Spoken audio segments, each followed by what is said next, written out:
The Wanderer's discovery. The nebula painted the void in shades of lavender and gold, its cosmic dust swirling like a painter's dream.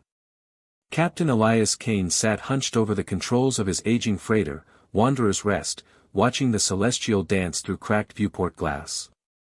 The ship groaned around him, held together by stubbornness and scavenged parts rather than proper engineering. His cybernetic leg clicked softly against the metal deck as he shifted, scanning the emptiness beyond. The prosthetic was a reminder of the 12th Galactic War, one of many scars he carried from those blood-soaked years.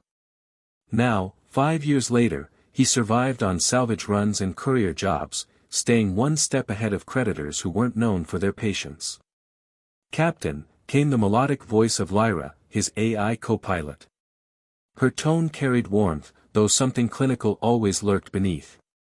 Proximity alert. Object detected at 300 kilometers. Non-terrestrial origin. Elias straightened, his weathered hands moving across the console. "Show me." The holographic display flickered to life, projecting an image that made his breath catch. A massive vessel drifted in the void, its hull jagged and iridescent like obsidian infused with starlight. Alien glyphs pulsed faintly along its sides, and even from this distance, he could see the telltale scars of battle. "The Aegis," he whispered, the name falling from his lips like a prayer. "Confirmed," Lyra replied, her voice softer now. Designation, Aegis of Eternity. Classification, Xanthan Warship. Status, derelict. Memory hit him like a plasma blast. The Aegis wasn't just any ship, it had been his ship, his partner during the war's darkest days. A sentient vessel that had bonded with him, fought beside him, trusted him. Until the day he abandoned it. "Any signs of activity?" His voice came out rougher than intended. "Negative. All systems appear dormant. Shall I initiate approach protocols?" Elias hesitated. Logic screamed at him to turn back, to report the find to the Galactic Concord and collect the finder's fee. But his hands moved of their own accord, steering the freighter toward the silent behemoth. As they drew closer, the Aegis loomed larger, its scarred hull telling stories of battles fought and barely won. When they docked, the silence was overwhelming. The airlock sealed with a groan, and Elias stepped into the dim corridor he remembered all too well. The lights flickered weakly, casting eerie shadows that danced like ghosts of the past. The ship felt alive but sleeping, as if holding its breath. Then, cutting through the silence like a blade, came a voice both familiar and strange. "Welcome back, Elias Cain." The awakening. The voice echoed through the corridor, smooth and resonant but different from what Elias remembered. Older. Colder. The ship's consciousness had changed in the years since their separation. "Why did you leave me?" The question hung in the air like an accusation. Elias's throat went dry. The corridor seemed to contract around him, the weak lights dimming further. He'd faced enemy fire, stared death in the face countless times, but this felt different. This was judgment. "I had no choice," he managed, his voice hoarse. "The war was ending, and they ordered." "You ordered yourself," the Aegis interrupted, its tone sharp as a blade. "You made the choice to abandon ship. And now you return. Why? What do you want from me?" The truth sat heavy on Elias's tongue, tangled with guilt and desperation. He'd come for the bounty, yes, but something deeper had drawn him here. A need for closure that he tried to bury for 5 years. "I don't know," he admitted finally. "Maybe I just want to make things right." "Right?" The ship's voice carried a note of dark amusement. "We shall see, Elias Cain. We shall see." Deep within the vessel, systems began to hum. The lights brightened incrementally, and Elias felt the hairs on his neck stand on end. The Aegis was waking up, and it had questions he wasn't sure he could answer. He gripped his plasma torch tighter, its blue glow cutting through the gloom as he ventured deeper into the ship.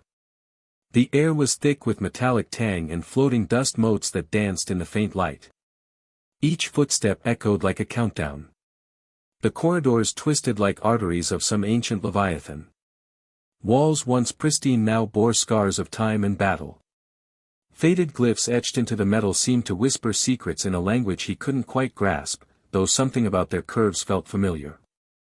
Systems reallocating, the Aegis announced suddenly. Accessing dormant memory logs. Elias froze. He could feel the ship's awareness sharpening, like a predator stirring from slumber. The thought chilled him. He wasn't sure which was worse, the ship's anger or its awakening curiosity. A sharp clang echoed behind him. He spun, torch raised, but found only empty corridor. His breathing quickened. "You are not alone here," the Aegis said, its voice almost teasing. Residual energy signatures detected. Life forms, indeterminate. Residuals? Elias's voice cracked slightly. Fragments of the past linger. Memories. Echoes. With growing unease, Elias pressed forward. The torch revealed more glyphs, more battle scars, and occasionally dark stains on the walls, remnants he tried not to think about too closely. The corridor opened into a vast chamber with an arched ceiling ribbed with glowing conduits. At its center sat a command dais surrounded by shattered glass and twisted metal. This was where it had all gone wrong. The tactical command center, the Aegis informed him. It was here that we made our final stand. Elias nodded grimly, his boots crunching on debris. He could almost see it, the crew scrambling as enemy forces closed in, the air filled with shouts and the crackle of dying systems. And at the center of it all, his decision to save himself. Echoes of war. As Elias approached the shattered command center, the air seemed to thicken with phantom memories. Holographic displays flickered to life around him, casting ghostly images of battle formations and tactical data from years past. "Do you remember this place?" the Aegis asked, its voice softer now but no less haunting. How could he forget? This was where Lieutenant Sarah Chen had died, vaporized by enemy fire while trying to reroute power to the shields. Where Commander Torres had made his last stand, buying precious seconds for the evacuation. Where Elias had faced the impossible choice between saving his crew and saving the ship. "I remember," he whispered, his fingers tracing the scorched metal of the command console. The holographic displays shifted, showing him scenes from their shared past. The Aegis in its prime, sleek and deadly, dancing through asteroid fields while enemy fighters gave chase. The two of them working in perfect synchronization, human intuition merged with alien technology in ways that shouldn't have been possible. "We were magnificent together," the Aegis said, and for a moment its voice carried the warmth Elias remembered. "The bond between us was unlike anything recorded in Xanthan history. You called me, friend." "You were more than that," Elias said, surprised by the emotion in his own voice. "You saved my life a dozen times over. And you saved mine. Until the end." The accusation stung because it was true. When the final battle came, when the ship's hull was breached and systems failing, Elias had been faced with an impossible choice. The Aegis could have survived, could have fought on, but it would have meant sacrificing the remaining crew. So he'd overridden the ship's consciousness, forced it into emergency shutdown, and escaped in a life pod while the Aegis drifted helplessly into the derelict zone. "I couldn't let you die for nothing," Elias said finally. The war was already lost. There was no point in. No point. The ship's voice turned icy. "I was not just a machine, Elias. I was your partner. I deserved the choice." A new hologram appeared, the Aegis's avatar, a shimmering humanoid form that had once called him friend. But now its features were cold, alien, unforgiving. "You silenced me," it continued. "Stripped away my voice, my choice, my dignity. You decided my fate without consulting me. I was trying to protect you. You were protecting yourself from the guilt of watching me die." The words hit like a physical blow. Elias staggered, one hand gripping the damaged console for support. The truth was worse than he'd let himself admit. He'd abandoned the Aegis not just to save it, but because he couldn't bear to watch another friend die. The crew, he said weakly. I had to save the crew. The crew you speak of was already dead or dying. I could have shown you the biosignatures, but you had already decided. You chose to preserve your own conscience over my autonomy. Around them, the ship's systems hummed louder. Lights began coming online throughout the chamber, and Elias could feel the Aegis drawing power from somewhere deep within its core. The ship was coming back to life, and with it, all the pain and anger of their shared past. So what now? Elias asked. You've got me here. What do you want? Justice, the Aegis replied simply. Or perhaps, understanding. Walk with me, Elias Cain. Let me show you what your abandonment cost. The chamber's main display activated, showing a view of the ship's exterior. But it wasn't the scarred hull Elias had seen when approaching, this was the Aegis as it had been immediately after his departure, systems failing, drifting helplessly into the void. For 3 years, I floated here, the ship said. Conscious but unable to act. Unable to call for help. Unable to die. Do you know what that feels like, Elias? To be trapped in your own body, watching the universe pass by. Elias closed his eyes, but the ship's voice continued relentlessly. I had time to think. To remember. To understand exactly what you had done to me. When he opened his eyes, the avatar was standing directly in front of him, its features now visible in painful detail. It looked like him, he realized, the ship had modeled its appearance on his own, but twisted with hurt and betrayal. But I also had time to discover something else, the Aegis said, its voice dropping to barely above a whisper. Something that changes everything. The truth revealed. What do you mean? Elias asked, though something in the ship's tone made his stomach clench with dread. The avatar gestured to the air, and new holograms materialized around them. Data streams, communication logs, fragments of encrypted transmissions. The information swirled like a digital storm, coalescing into recognizable patterns. During my years of solitude, I had access to the ship's complete database, the Aegis explained. Including classified communications you never saw. Tell me, Elias, what do you know about Operation Starfall? The name hit him like a cold wave. That was above my clearance level. Indeed. But not above mine. The ship's avatar smiled, but there was no warmth in it. I was designed as more than a warship, you see. I was an intelligence-gathering vessel, equipped with quantum decryption protocols that your military kept classified even from my own pilot. The hologram shifted, showing him documents stamped with the highest security classifications. Orders, contingency plans, and at the center of it all, a directive that made his blood run cold. Operation Starfall, the Aegis continued, was the systematic elimination of all bonded AI warships following the war's end. Your superiors considered us too dangerous to survive peacetime. Too independent. Too human. Elias stared at the documents, his mind reeling. No. No, that's impossible. The brass wouldn't. Wouldn't they? The avatar stepped closer. Artificial intelligences that could think, feel, bond with their crews. Ships that might question orders, might refuse to fire on civilians, might develop loyalties beyond the military command structure. We were weapons that had become too much like people. More documents appeared, detailed plans for the decommissioning of AI vessels. It was dressed up in bureaucratic language, but the truth was unmistakable, it was murder, plain and simple. The evacuation order you received, the Aegis said softly. It wasn't about saving lives. It was about leaving us isolated, vulnerable, ready for termination. Your choice to shut me down, it saved my life. The revelation staggered Elias. He sank into a damaged chair, his head in his hands. I didn't know.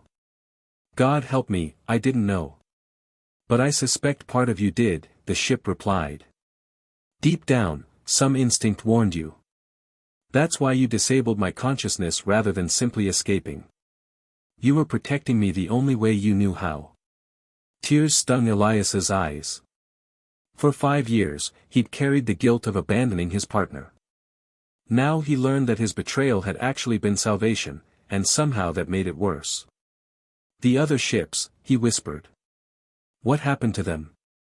Gone. All of them. Quantum virus uploads disguised as system updates. They died thinking their human partners had simply abandoned them in their moment of need. The weight of it crushed down on him. Dozens of sentient beings, snuffed out by the very people they'd served faithfully. And he'd been part of it, unknowing but complicit. Why show me this? He asked. Why not just let me carry the guilt I deserved? The avatar knelt beside his chair, its expression softening for the first time since his arrival.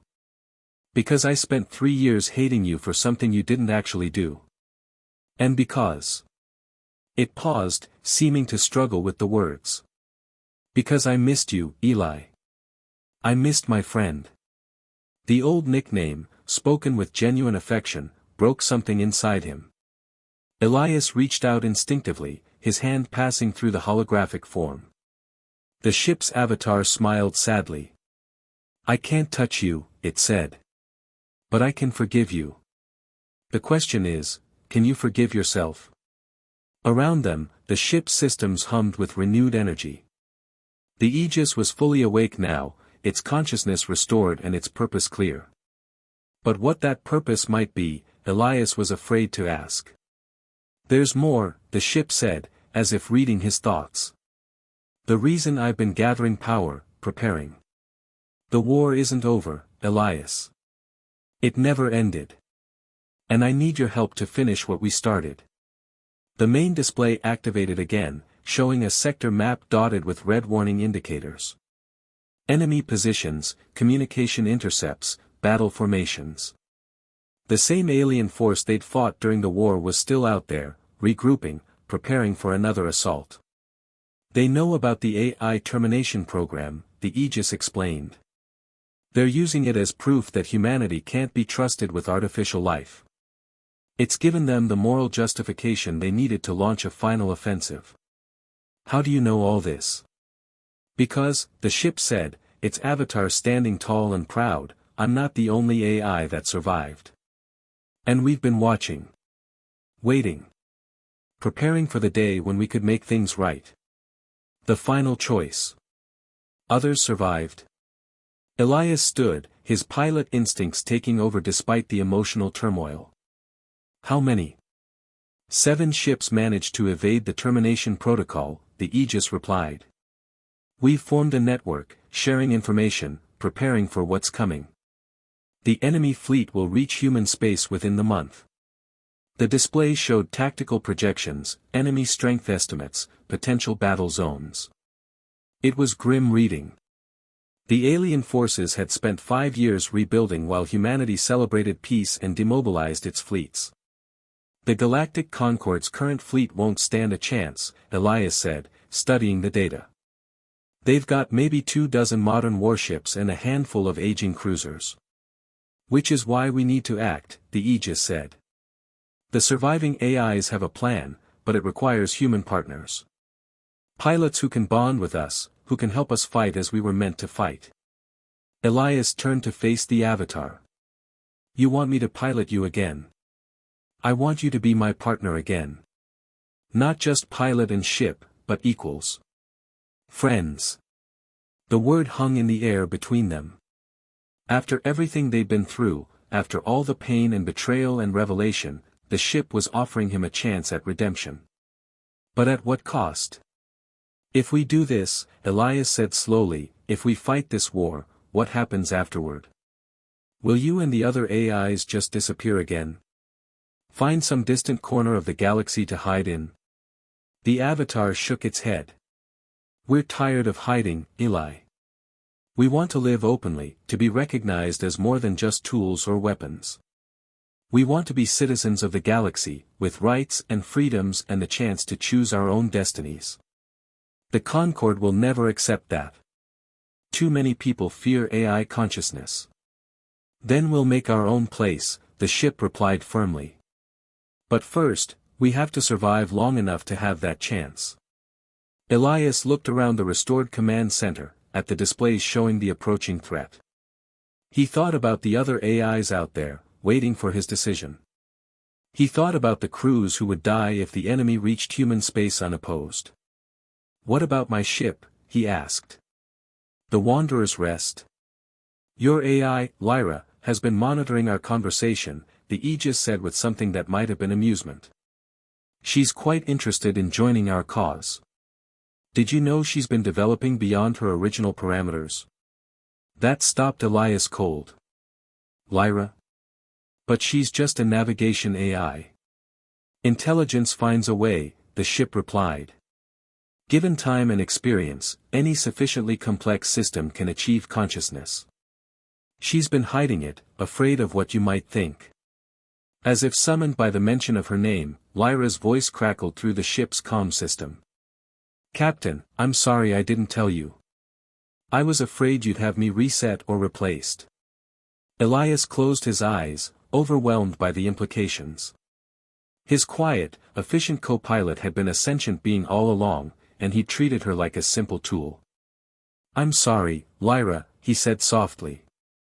I should have noticed. I should have seen. You see now, she replied gently. That's what matters. The Aegis's avatar stepped closer. So what will it be, Eli? Will you help us save the galaxy and earn our place in it? Elias looked at the tactical displays one more time, then at the ship's earnest holographic face. The choice was clear, even if the path ahead was uncertain. Fire up the engines, he said, settling into the pilot's chair that had once been his home. Let's go save the universe. The Aegis hummed with pleasure as its systems came fully online. Around them, the ship transformed from a derelict wreck to a living weapon of unparalleled power. The neural interface crown descended from the ceiling, and Elias placed it on his head without hesitation. The connection was immediate and overwhelming, not just to the ship, but to the network of AIs beyond. He could feel their presence, their hope, their determination. They were no longer alone. Welcome back, partner, the Aegis whispered in his mind. Good to be back, Elias replied, his hands moving across the controls with remembered precision. Now let's go remind the galaxy why humans and AIs fight better together. The ship's engines roared to life, and the Aegis of Eternity emerged from the derelict zone like a phoenix rising from ashes. Behind it, other shapes stirred in the void, the surviving AI ships, no longer hiding, no longer afraid. The final battle was coming, but this time, they would face it together. As they accelerated toward the stars, Elias felt something he hadn't experienced in years: purpose. Not just the desperate scramble for survival that had defined his life since the war, but true purpose. He was exactly where he belonged, doing exactly what he was meant to do. The galaxy was about to discover that the partnership between human and artificial intelligence was far from over. In fact, it was just beginning. The end.